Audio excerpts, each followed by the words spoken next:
কতবার যে আমি তোমাকে স্পর্শ করতে গিয়ে গুটিয়ে নিয়েছি হাত, সে কথা ঈশ্বর জানেন।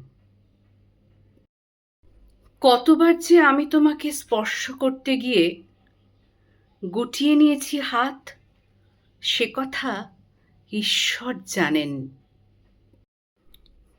কতবার যে তোমাকে ভালোবাসার কথা বলতে গিয়েও কতবার যে সে কথা তোমাকে বলিনি, সে কথা আমার ঈশ্বর জানেন। তোমার হাতের মৃদু কড়ানাড়ার শব্দ শুনে জেগে উঠবার জন্য দরজার সঙ্গে চুম্বকের মতো আমি গেঁথে রেখেছিলাম আমার কর্ণযুগল। তুমি এসে আমাকে বলবে, এই ওঠো। আমি আমি আর আমি হে কি শুনলাম! হেমন উল্লাসে নিজেকে নিক্ষেপ করব তোমার উদ্দেশ্যে।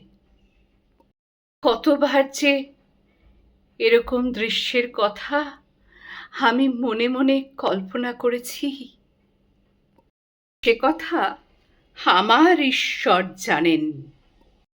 আমার চুল পেকেছে তোমার জন্য, আমার ঈশ্বর জানেন।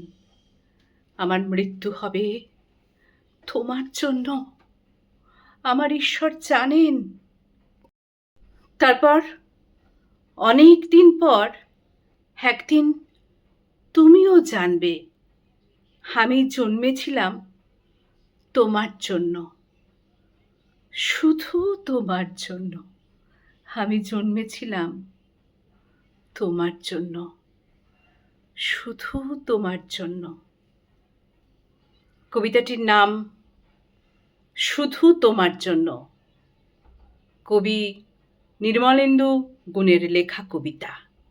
কণ্ঠে আমি সোনালী ঘোষ। টাট্টু।